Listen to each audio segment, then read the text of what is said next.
हिमालय की जमी हुई चौकी और एक दिव्य रहस्य। साल था 2026।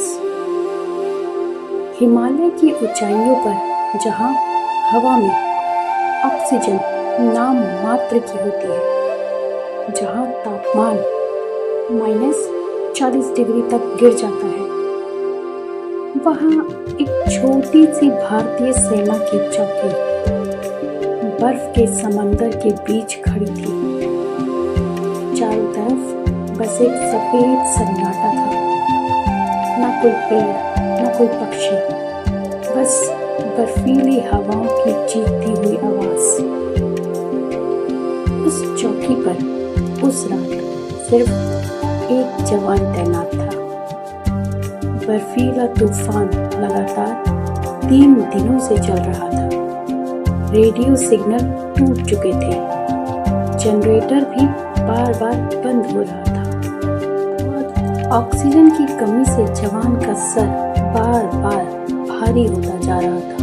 ठंड धीरे धीरे शरीर से ज्यादा मन को तोड़ने लगती है। ऐसी जगहों पर इंसान का सबसे बड़ा दुश्मन नहीं बल्कि अकेलापन होता है। जवान अपनी बंदूक पकड़े बंकर के एक कोने में बैठा था।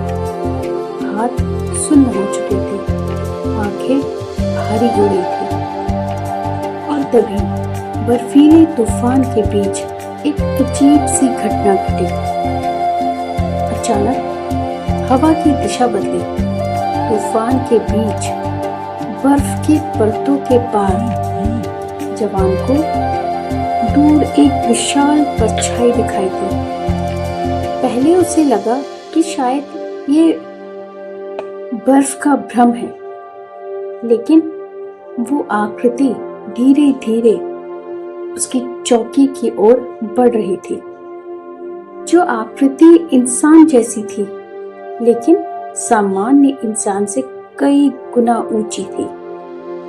जवान का दिल जोर जोर से धड़कने लगा।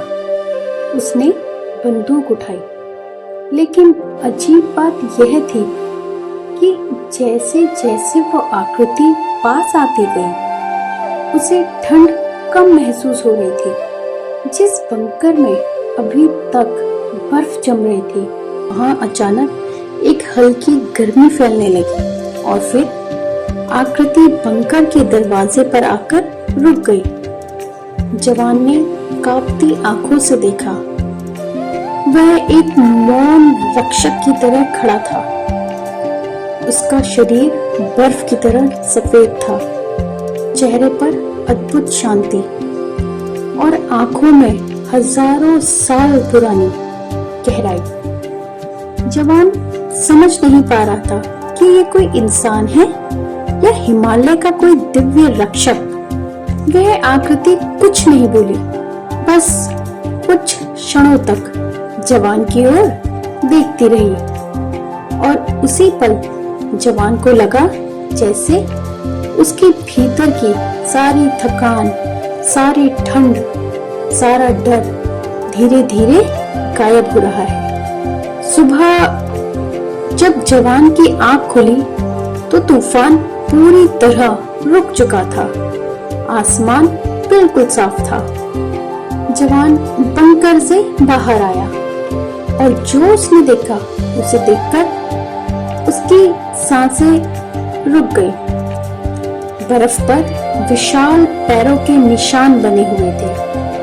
वो निशान चौकी के सामने से शुरू होकर सीधे पहाड़ की चोटी की ओर जाते थे, लेकिन कुछ दूरी पर जाकर वे आसमान की ओर गायब हो जाते थे, जैसे कोई धरती से उठकर आकाश में विलीन हो गया हो। सबसे आश्चर्य की बात यह थी कि वो जवान रात में लगभग बेहोश होने वाला था। अब वह पूरी तरह स्वस्थ और ऊर्जा से भरा महसूस कर रहा था। हिमालय में तैनात कई सैनिक ऐसी घटनाओं का जिक्र करते हैं। कई बार तूफानों के बीच उन्हें किसी अदृश्य रक्षक की उपस्थिति महसूस होती है। कुछ लोग इसे महादेव की कृपा कहते हैं, कुछ इसे हिमालय के देवताओं की रक्षा मानते हैं और कुछ इसे बस एक रहस्य मानकर चुप रह जाते हैं।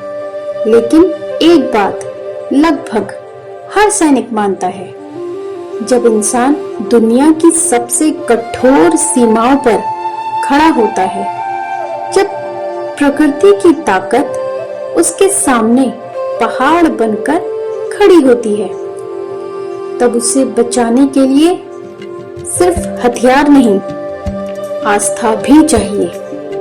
क्योंकि कभी-कभी सबसे मजबूत कवच स्टील का नहीं होता, वह होता है विश्वास का कवच।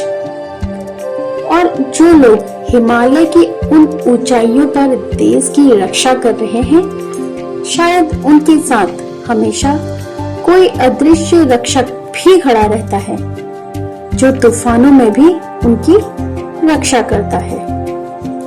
अगर आपको हिमालय की उस दिव्य शक्ति के बारे में कुछ भी पता हो, तो हमें कमेंट बॉक्स में जरूर बताएं और अनंत देववाणी यूट्यूब चैनल को लाइक, शेयर और सब्सक्राइब जरूर करें। धन्यवाद।